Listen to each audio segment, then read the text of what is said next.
Hello, hi, ನಮಸ್ತೆ ಎಲ್ಲರಿಗೂ. ಇವತ್ತು ನಾವು ಸ್ಯಾನ್ ಫ್ರಾನ್ಸಿಸ್ಕೋದಲ್ಲಿರುವ ಪ್ಯಾಲೇಸ್ ಆಫ್ ಫೈನ್ ಆರ್ಟ್ಸ್ ನೋಡೋಕ್ಕೆ ಬಂದಿದ್ದೀವಿ. ಇದು 1915ರಲ್ಲಿ ಕಟ್ಟಿರೋದು. ಇದು ತುಂಬ ಚೆನ್ನಾಗಿದೆ. ಇದು ಅಂದರೆ ಯಾವುದು, ಆ ಕಾಲದಲ್ಲೇ ಸ್ಟೀಲು ಮತ್ತು ಸಿಮೆಂಟಿನಿಂದ ಇದನ್ನು ಕಟ್ಟಿದ್ದಾರೆ. ನೋಡಿ, ಈ ಕಂಬಗಳು ಏನು ಬೃಹದಾಕಾರವಾಗಿದೆ. ಹಾಗೆ ಅದರಿಂದ ಈ ಗೋಡೆ ಮೇಲೆಲ್ಲ ಆರ್ಟ್ ಮಾಡಿದ್ದಾರೆ. ಅದು ತುಂಬ ಚೆನ್ನಾಗಿದೆ. ಕಂಬಗಳಂತೂ ಫುಲ್ಲು ಸ್ಟ್ರಾಂಗ್ ಇದೆ. ನನಗೆ ತುಂಬ ಖುಷಿ ಆಯಿತು. ಈ ಒಳಗಡೆ ಎಲ್ಲ ಹೋಗಿ ನೋಡಿದ್ದೀವಿ. ಹಿಂದಿನ ಕಾಲದಲ್ಲಿ ಇಲ್ಲಿ ಎಕ್ಸಿಬಿಷನ್ ಆರ್ಟ್ ನಡೀತಿತ್ತಂತೆ. ಈಗ ಇದು ಒಂದು ಸುಂದರವಾದ ಪ್ರವಾಸಿ ತಾಣವಾಗಿದೆ. ನೋಡೋದಕ್ಕೆ ಎಷ್ಟು ಬೃಹದಾಕಾರವಾಗಿದೆ. ಇದು ಆ ಕಾಲದಲ್ಲೇ ಇಷ್ಟು ಚೆನ್ನಾಗಿ, ನೋಡಿ, ತುಂಬ ಚೆನ್ನಾಗಿದೆ. ಆ ಕಾಲದಲ್ಲೇ ಇಷ್ಟು ಚೆನ್ನಾಗಿ ಮಾಡಿದ್ದಾರೆ.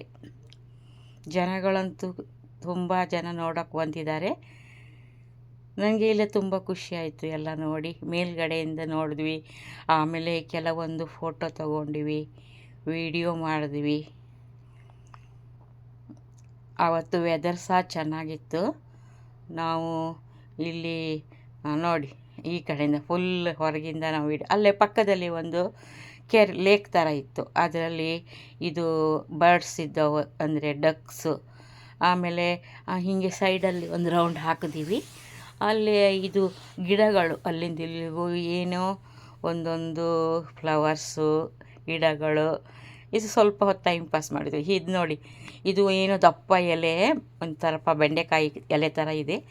ಆದರೆ ಇದ್ರ ಮಧ್ಯೆ ಒಂದು ವಿಚಿತ್ರ ಅಂದರೆ ಪೈನಾಪಲ್ ಥರ ಇದೆ ನೋಡಿ, ಮುಟ್ಟೋಕ್ಕೆ. ಅದನ್ನು ನೋಡಿದೆ, ನನಗೆ ತುಂಬ ಖುಷಿ ಆಯಿತು. ಎಷ್ಟು ಚೆನ್ನಾಗಿದೆ. ಆಮೇಲೆ ಅಲ್ಲಿ ಮುಂದೆ ಹೋಗಿ ಒಂದು ಫೋಟೋ ತೊಗೊಂಡಿವಿ. ಫೋಟೋ ತೊಗೊಂಡು ಹೀಗೆ ಅಲ್ಲಿ ಎಲ್ಲೆಲ್ಲಿ ಚೆನ್ನಾಗಿದೆ ಅಲ್ಲೆಲ್ಲ ಒಂದೊಂದು ಫೋಟೋ ತೊಗೊಂಡ್ವಿ. ತುಂಬ ಖುಷಿಯಾಯಿತು. ನೀವೆಲ್ಲ ಇಲ್ಲಿ ಸ್ಯಾನ್ ಫ್ರಾನ್ಸಿಸ್ಕೋ ಬಂದರೆ ಈ ಸ್ಥಳವನ್ನು ನೋಡಲೇಬೇಕು, ತುಂಬ ಚೆನ್ನಾಗಿದೆ. ಆಯಿತು, ಇವತ್ತು ವ್ಲಾಗ್ ಮುಗಿಸ್ತೀನಿ.